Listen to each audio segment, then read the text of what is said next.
And I want to focus on one context, which I think is where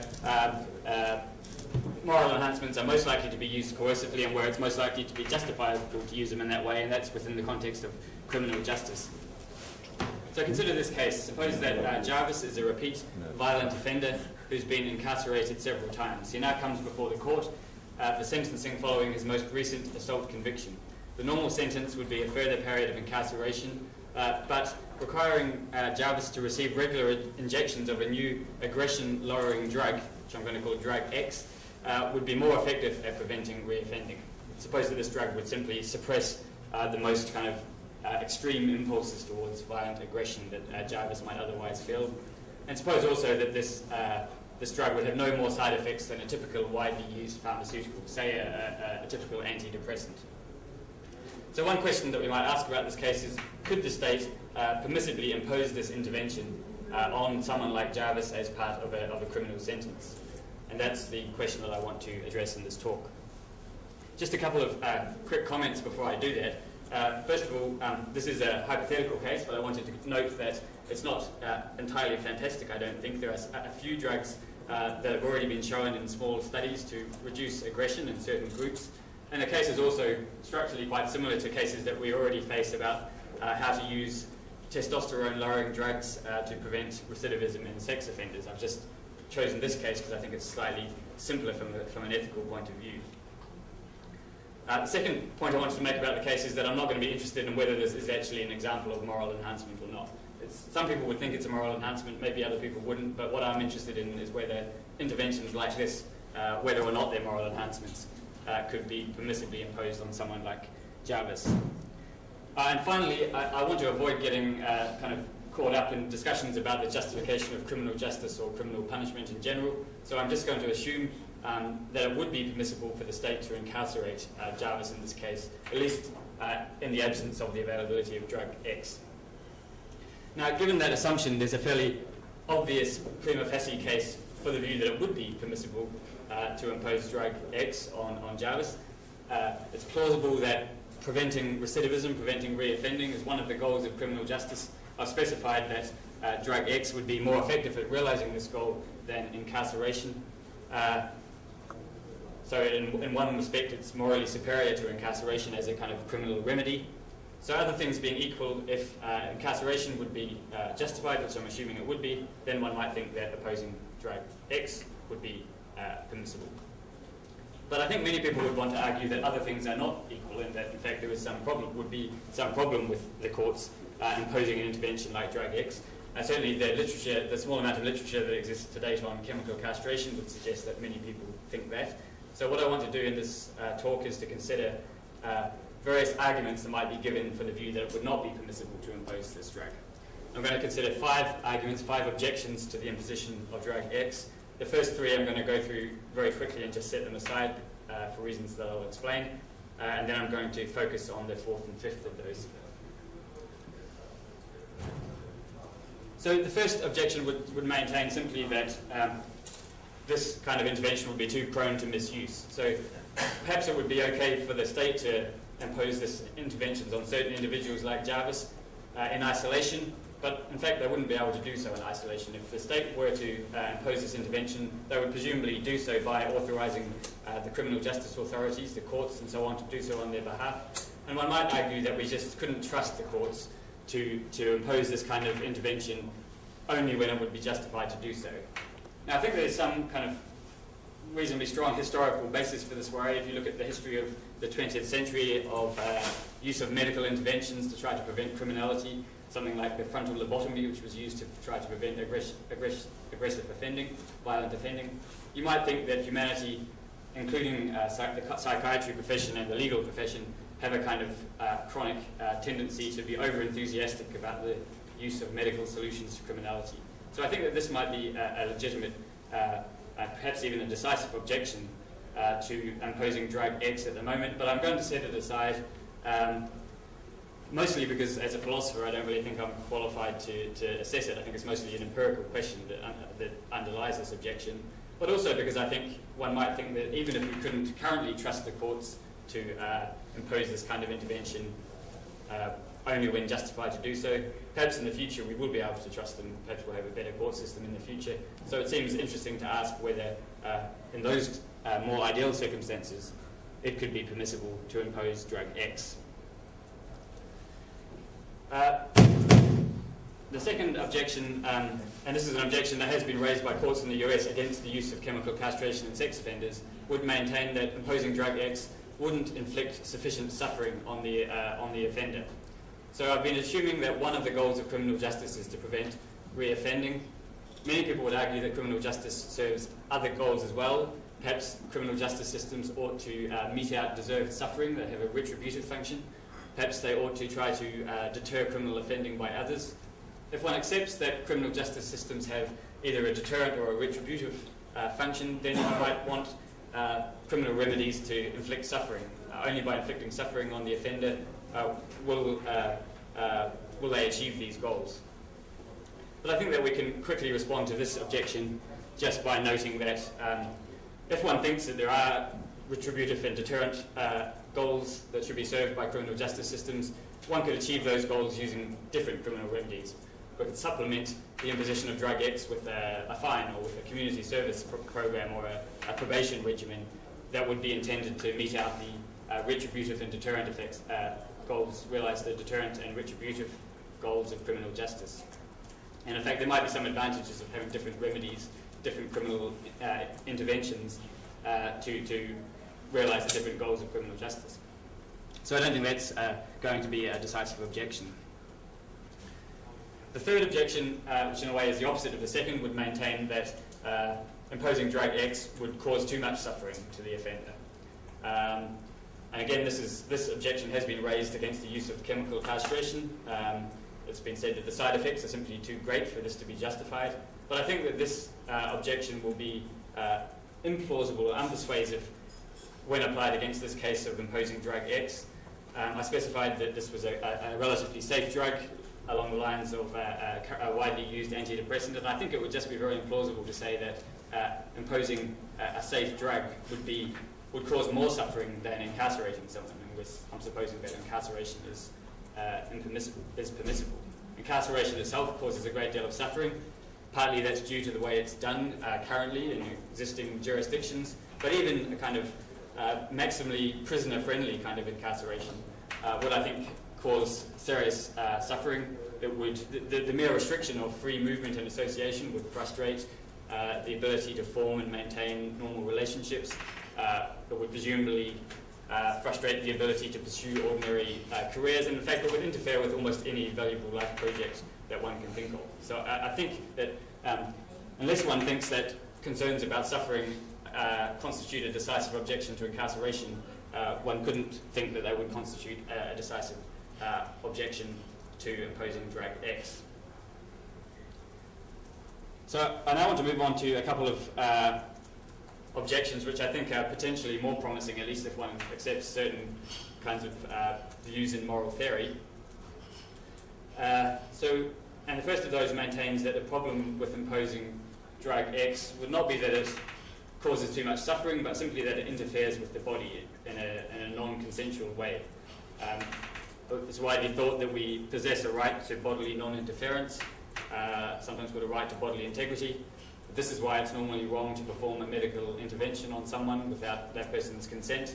And this right might also seem to rule out the imposition of a medical intervention like drug X on a criminal offender. You might think this violates the offender's right to bodily integrity.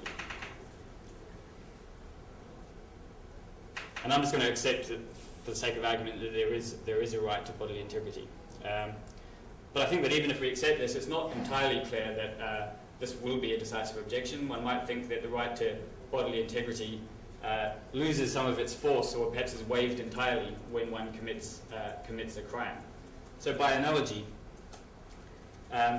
notice that we all seem to possess something like a right to free movement and association, such that it would normally be wrong to lock up someone in a prison for 5 years if they hadn't committed any crime. Locking up an innocent person would be a kind of gross rights violation, or would be grossly wrong. Nevertheless, we think it's permissible sometimes to incarcerate criminal offenders, and I'm assuming that we're right in thinking that for the purposes of this talk. this suggests that in committing a crime, one somehow changes the moral status of restricting movement and association. One makes oneself liable to certain constraints on free movement and association to which one would otherwise not be liable. And we might wonder whether a similar point would hold for bodily interference. Mightn't it be the case that in committing a crime, one makes oneself morally liable to certain kinds of bodily interference? So one might sort of waive one's right to bodily integrity or act in such a way that that right loses its normal protective force. So the obvious kind of response that someone who's opposed to the imposition of drug X might make would be to claim that there's something different about the right to bodily integrity on the one hand and rights to free movement and association on the other, in such a way that the right to bodily integrity is more robust. It holds across more circumstances. It takes more to make oneself liable to bodily interference than it does to make oneself liable to restrictions on free movement and free association. So one way of putting this would be to say that the right to bodily integrity is more like a right against being tortured or killed or publicly humiliated than it is like a right to free movement or association. Most of us wouldn't think that criminal offenders can permissibly be killed or tortured or publicly humiliated. So we clearly think that these rights against these kinds of interventions are more robust than rights to free movement and association. Now, I haven't got time to kind of give a full reply to this response, but I just want to say a couple of things to kind of cast some doubt on the suggestion that rights to bodily integrity might be more robust than rights to free movement and association in this way. So the first point I wanted to make is that it seems to me intuitively that in contexts outside of criminal justice we wouldn't, at least it's not obvious that we would think that rights to bodily integrity are more robust to rights than free movement and association. So consider this case from the field of pandemic control. Suppose that Jill is infected with a novel strain of the Ebola virus. The only way to stop this virus spreading is to keep her in quarantine for 3 months against her will. Jane is infected with a novel strain of the Ebola virus. Suppose it's a different novel strain of the Ebola virus, and the only way to stop this virus from spreading is to inject her with a drug against her will, and suppose that that drug has an effect for 3 months. And suppose that this drug doesn't have any benefit for Jane herself, it just prevents the virus from spreading. Now, it seems to me that if the public health threat were great enough, either of these interventions could be permissible. It also, and more importantly, seems to me that the threshold for imposing these two interventions would be roughly similar. The threshold in terms of the level of public health threat that we think would be needed to justify these interventions would be similar. I don't think we would think that it has to be a much bigger public health threat in order for the injection of the drug to be justified than for the quarantine for 3 months to be justified. At least that's my intuition, and that suggests to me that, at least in this context, rights to bodily integrity are not more robust than rights to free movement and association. The second point I wanted to make about this objection is that I think it's just difficult to see any theoretical justification for why rights to bodily integrity would be more robust than rights to free movement and association. So I mentioned that there do seem to be some rights or claims that we have that are very robust, like rights against being killed or being tortured. We don't think that these rights disappear just because there's a public health threat or just because one has committed a crime. But I think that in those cases there are two very plausible explanations, or two plausible explanations for why these rights are so robust. One explanation would maintain simply that these are rights that protect against kinds of treatment that would cause massive suffering. Being killed or being tortured causes massive suffering, or at least potentially massive loss of happiness. The other explanation, a more Kantian explanation, would maintain that these interventions are sort of protected against by a very robust right because they constitute a kind of very fundamental attack on the agent. They sort of strike at agency itself, and thus perhaps the source of all other value. But I don't think that either of those explanations is going to be plausible in the case of bodily integrity. I've already argued that an imposition on bodily integrity of the sort that might be involved in imposing drug X needn't cause any more suffering than incarcerating someone, than restricting their movement and association. In fact, I think it would often cause less suffering. And I also don't see why injecting someone with a drug necessarily constitutes any kind of attack on their agency, given that agency resides not in the body but in the mind. So I just don't really see how one could explain why rights to bodily integrity should be more robust than rights to free movement and association. So let me now move on to the fifth and the final objection that I want to consider, which is kind of suggested, I guess, by these thoughts about attacks on agency or threatening the agency of an individual. One might think that the problem with imposing drug X on someone, an offender like Jarvis, is not that it interferes with the offender's body, but that it interferes with the offender's mind, that it constitutes some kind of mental interference. And perhaps it violates a right that we might have that's somewhat analogous to the right to bodily integrity, but that is instead a right to mental integrity. So to just very briefly try to assess this objection, what I want to do is to distinguish between some different kinds of mental interference, that ways in which we might mentally interfere with other people, and to ask of each, is this the kind of mental interference against which we think we have a very robust right? And if so, is it a kind of mental interference that would be involved in imposing drug X on someone? It's going to be very quick and schematic, I'm afraid. So one way in which we can mentally interfere with other people, in which we can change their mental states, is by trying to persuade them, engaging them in an argument, or giving them reasons to believe certain things or to do certain things. So I'm interfering with you all at the moment by trying to give you reasons to accept my views about the case of Jarvis and drug X. Now, I think it's pretty clear that we don't have a sort of very strong and robust right against being mentally interfered with in this way. It's generally morally okay to give people reasons to do things or believe things. In some cases it's not okay. Maybe I have a very weak right at the moment against you guys from giving me reasons why I'm wrong until the Q&A starts or something like that. But there are many, many circumstances in which it's okay to give people reasons to act in a certain way or to believe certain things. And certainly criminal justice is one of those areas. Most of us would think it's okay to require criminal offenders to undergo psychological rehabilitation programs where we kind of argue with them about how they should treat other people.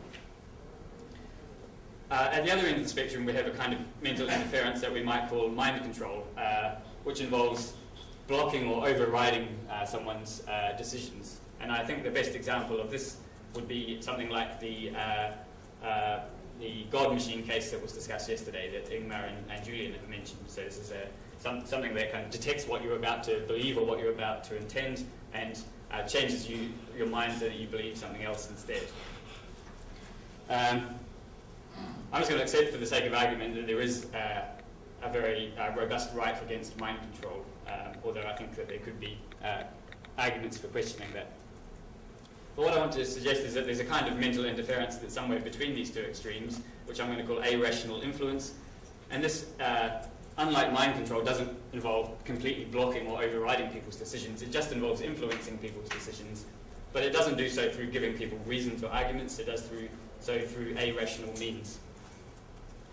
So examples of irrational influence, I think, would include nudge techniques, certain kinds of psychological therapies. One example that came to mind was kind of shock advertising campaigns. So when I was growing up in New Zealand, there were always these advertisements on TV which were made by the government against drink driving and speeding, and they would show sort of graphic car crashes that tried to make you kind of feel empathy for potential car crash victims. And there were also anti-smoking advertisements that showed gruesome pictures of diseased lungs and so on. These seem to me to be kinds of irrational influence. They don't determine what one decides to do, but they make certain options seem less attractive or less salient, or more attractive or more salient. I've got about 30 seconds left, I think, so I'm just going to... What I want to suggest is that it would be plausible to regard something like drug X not as a kind of mind control, but as a kind of irrational influence. As something that simply makes the choice of, or the decision to engage in violent conduct less salient or less attractive or less kind of required than it would otherwise seem. And if that's so that it wouldn't actually completely determine our decisions, it would simply make certain choices seem more or less attractive. I think we might think of something like this intervention as something like an internal nudge. It nudges us, but by changing our internal biology rather than our environment. And if this is right, then I think that if using nudges and shock tactics to prevent an offender from reoffending would not violate any right to mental interference, then neither would imposing drug X. And I think it's very plausible that we would think it was okay to try and nudge criminal offenders not to reoffend, or to try and elicit their sympathies for victims using graphic pictures and so on. And so I am inclined to think that, at least from the point of view of this right to mental interference, imposing drug X would be okay.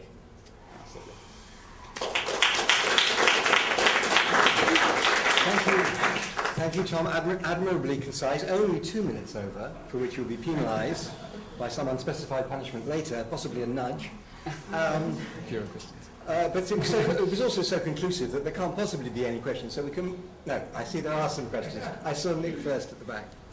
Hi, very good paper. I guess I have one question about just basically your response to one of the arguments that's often given against chemical castration. It's the idea that basically chemical castration sort of interferes with rehabilitation. You have convicted pedophiles, they're chemically castrated. They, of course, while they're taking the drugs, are absolutely no threat, but they don't go through this process that other pedophiles go through, whereby they feel the strong urges to have sex with children, but learn how to sort of cope with those, and so they learn effective strategies. I guess one of the dangers is once you leave jail, once you have some control over your medication, you can cease to take it, and then suddenly find that these urges return, and lack any strategies, lack any ways to respond to them. So I'm wondering. Yeah. Can I just stop? I think we're going to. I'm going to suggest that we don't take all the questions at once, and you pile them up in your memory, because otherwise we will overrun, and I'm determined that that should not happen. I've seen 2 other questioners, so straight in front of Nick. Yeah, I'll try to be quick. A reason to think that maybe the drugs are more like mind control, the internal nature. You notice that, and you kind of lost this, you say this is kind of morally irrelevant, but I think it might be very morally relevant. It's just to give a quick example, if you're in the supermarket and A, they use a nudge technique to advertisements or something, versus B, they're kind of blasting some sort of wave into the air that kind of changes your brain chemistry to influence you to be more their products or whatever. It seems like there was a very important moral difference between those 2 cases. And then so maybe it's not all the way mind control, but maybe it's further down the scale. Thanks. Farah.